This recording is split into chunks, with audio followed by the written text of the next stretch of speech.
Joining me now on the program from Melbourne, Liberal frontbencher Senator Mitch Fifield, and from Adelaide, Labor MP Nick Champion. Gentlemen, good morning this Monday. Nick, to you on the Greens. It's been a while coming, hasn't it? The need to differentiate Labor from the Greens and I suppose push back against the sentiment that the minor parties had too much power in this hung parliament. Well, look, I think these latest comments are really coming out of New South Wales, because what we've seen in New South Wales is the Greens hand more or less absolute power to a Conservative coalition in the New South Wales upper house. We've seen some very strange decisions in that parliament by the Greens, and I think what this is, if you like, a reaction to that. Federally, obviously, we've had some common ground with the Greens over the pricing of carbon and other things, but there's some pretty clear differences as well, and the most obvious areas are is offshore processing, and in the previous parliament the most obvious area of difference was the emissions trading system. So I think you know, this is a sort of, if you like, a bit of a work in progress. I think all parties will cooperate on some issues and, you know, have their differences on others. You don't think it reflects also a frustration federally at that difference that you referred to on asylum seekers, the fact that you compromised on the carbon tax caused a lot of political flack, and now no such compromise from the minor party on the asylum seeker matter, no budging at all? Well, of course, what we see from, you know, the only thing that hands the Greens power in the Senate is that when the Liberal Party vote with them, and that's what happened on both the emissions trading system in the last Parliament, and of course in this Parliament it's happened on offshore processing. In the last, you know, week of Parliament we saw the Liberals and the Greens voting together to sink offshore processing. That was very disturbing. I don't think it was in the national interest. I don't want to harp on about it, but I think it was the opposite to what the Australian people wanted to see, which is, if you like, both the major parties in a grand bargain to resolve that issue. Tony Abbott says it's a phony fight, Senator Fifield. It doesn't look that phony at the moment, to be frank. Oh, of course it's a phony fight. I mean, are we seriously meant to believe that as Julia Gillard was signing her civil union agreement with the Australian Greens, that Sam Dastyari was having sleepless nights, that he was inconsolable about what the Prime Minister was doing? Are we really meant to believe that Paul Howe's mobile phone was bust, that he lost all his contacts, and that for the first time in his life he was completely unable to phone media outlets as the Prime Minister was signing that agreement with the Greens? I mean, give me a break. The reason that agreement was signed by the government with the Greens was to give a sense of momentum to their negotiations with the independents. That was the sole purpose of that agreement. There was always going to come this day where there was this staged bust-up with the Australian Greens, but we can't take it seriously. If the Greens are as evil as the government say they are, and you know, on our side of politics we think they are, but if the government really believes that, they would not have signed their formal governing alliance with the Australian Greens in the first place. They would not be in effect partners in governing this nation. So we can't take this confected bust-up seriously. If it is serious, well then the government will rip up the agreement with the Australian Greens today, but I bet they won't. Nick Champion, I'm not sure how big a fan you are of World Championship Wrestling, but that was the analogy made yesterday by Tony Abbott, that this is as confected as one of those bouts. Well, look, Tony said a lot of things, and most of it's a bit hysterical and overblown, and I think that sort of fits into that category. Look, the point I think that does need to be made, that the Liberals talk a good game. You know, they sort of talk like Tarzan and act like Jane with the Greens. When it's in their political interest to do so, they certainly vote with the Greens. They certainly vote with the Greens when it suits them. So they voted with the Greens on the emissions trading system. They voted to preference the Greens in the seat of Melbourne, which put us in this situation in the first place of a hung parliament, and they also voted in, you know, the last week of this last parliament to sink offshore processing. So, you know, they talk a good game on the Greens, but I'm afraid their rhetoric doesn't always match their actions on this front.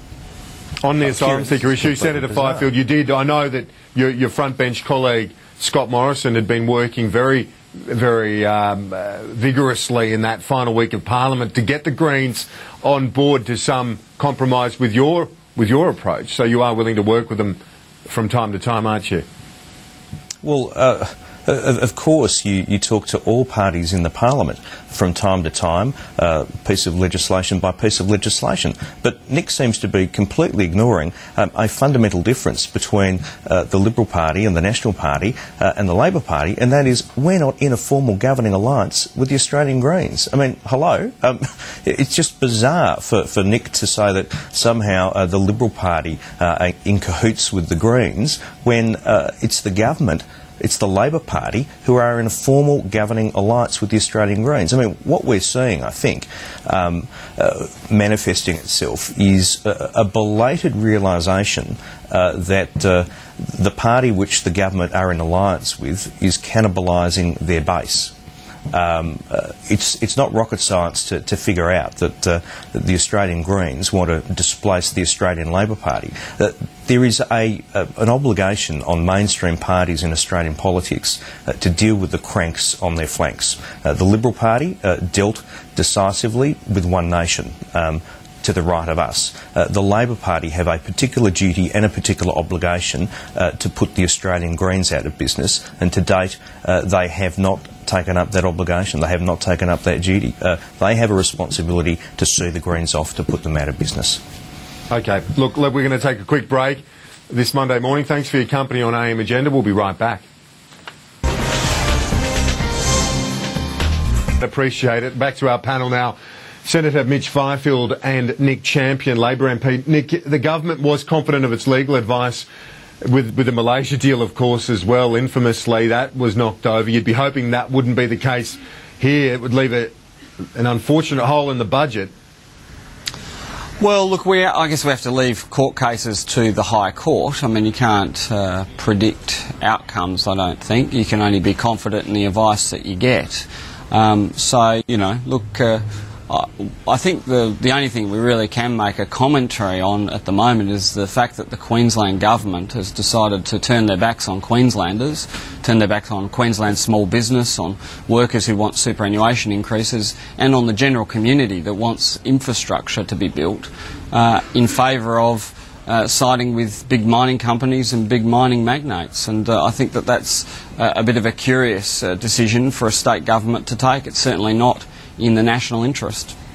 Senator Fifield, of the two taxes that came in to effect on July the 1st, there's one which is a lot more popular than the other, and it's the mining tax. People seem to have come around to that one.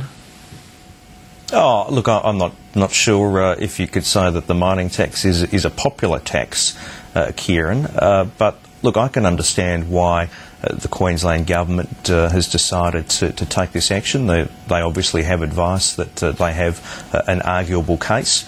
The Queensland government is wanting to make sure that there is investment certainty. That's the real downside of the mining tax, is that in a competitive global environment, mining companies have a choice as to where they invest. If they can see that there's greater regulatory and taxation certainty in other jurisdictions, then they will invest there, and what that means is that there are projects which won't happen and jobs which won't be created. So, you know, this is a bad tax. It's going to cost jobs, and as with the carbon tax, we're determined to get rid of it. On the asylum seeker issue now, Senator Fifield, the opposition leader yesterday didn't deny the suggestion that it wasn't raised with the Indonesian president, the coalition policy, that is, of turning back the boats. The Prime Minister said that it was cowardly of the opposition leader. Why wouldn't you raise it with the president if it looks like the coalition, as it does at the moment, is going to win the next election? Wouldn't it be good to put this out there sooner rather than later? Well, the Indonesian government is well aware of the coalition's policy and what our policy would be as an incoming government. What Tony Abbott isn't going to do... So what Tony Abbott is through the media instead of face to face? No. No. What Tony Abbott isn't going to do is practice the megaphone diplomacy of the Rudd and Gillard governments. He has conversations with leaders in our region. He doesn't go broadcasting those conversations. He would have canvassed a range of issues, but we're going to observe confidences with our near neighbours, and we're not going to do what Kevin Rudd and Julia Gillard have done, which is often broadcast the contents of their conversations and often misrepresent the contents of those conversations. Well, that's fair enough. That is a fair enough point, but the bottom line is Indonesia's not going to cop the policy. They've said it previously. Marty Natalegawa, the Foreign Minister, said as much in this Parliament a few months ago when he met Bob Carr for the first time. I was at that news conference. He made it very clear they're not going to cop turning back the boat. So why continue the case on that when you know that the Indonesians won't accept it? Well, the Indonesian government is responsible for making policy for Indonesia, and the Australian government is responsible for making policy for Australia. There are large areas of agreement. We won't always agree on all issues, but we will do what we think is necessary to maintain our sovereignty. The fact that the Prime Minister finds objectionable a policy of turning back the boats where it's safe to do so means that she's quite happy to concede an element of our sovereignty, and we're not. Well, there's another boat, Nick Champion. It just shows you what this stalemate's achieving, absolutely nothing. Then the government's going to cop all the flack because you're in power and you'll be the ones held accountable for it because you haven't been able to get the compromise which the Prime Minister was able to get, as she said many, many times on the carbon tax, but unable to work with the Parliament she's got on this issue. Well, Kieran, as I've moved around the Parliament, what I feel from my constituents is what they want, whether they're Conservative or Social Democratic, whether they're Labor or Liberal, is they want us to work together to reach a solution on this, and they want us to negotiate with one another and have a grand bargain. And what we've seen is a stalemate in the last week of the last Parliament, and the Liberals and Greens voting with each other against offshore processing. Now, we hope when Parliament resumes and we have the expert advice from the Houston panel that we can get some parliamentary agreement on that. And what is needed to isolate the Greens is for Liberal and Labor to put away, if you like, their guns and work together. I hope that that's what will happen when the Parliament resumes. I think it's the most important thing to occur. I think there are elements of each approach that have merit, and I think that we should focus on where we agree rather than where we differ. Did you personally think the government should just cop the coalition approach and be done with it and say, OK, well, no, you say it's going to work, let's try it? Well, Kieran, whenever I suggest a grand bargain, the interviewer says, well, why don't you just cop the coalition's policy in its entirety? It's a grand failure at the moment. It's not a bargain. It's nothing like it. Well, Kieran, to bargain you need two partners, and I'd prefer those partners to be Labor and Liberal, because I think if we work together as Australians, we can come to some conclusion on this. But we can't do that while if you like, the Liberal Party have got a set of key lines which they're determined to and committed to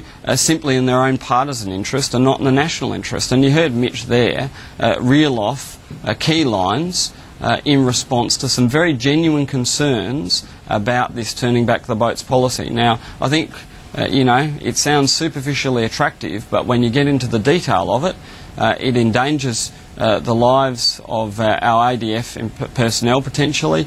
We're dealing with reckless and desperate people on the high seas. We need to be very, very careful. It may well upset our neighbours, and it's an open question as to whether that was the most successful part of what John Howard did. Senator Fifield, that point about the defence being involved in this, they've expressed concerns themselves. Former Chief of the Defence Force last week expressed that worry. Mr Abbott yesterday, unrepentant about it, says people join the military, know that they're getting into a dangerous job, and so be it. Well, it's the role of the civil power of the day to set the broad parameters within which the Australian Defence Force work, and it's the role of the civil power of the day to task the Australian Defence Force. How that actually plays out in an operational sense obviously is a matter for the Navy itself, and we haven't argued to the contrary. The government sets the tasks, and then the Navy outline the detail as to how that will practically be put into effect. But the important caveat here is where it is safe to do so. Okay. All right, gentlemen, we're out of time. Thanks for the chat today. Appreciate it. Senator Mitch Fifield, Labor MP Nick Champion. Good to see you both. That's all for AM Agenda. Thank you for your company at the start of the week. We'll see you soon.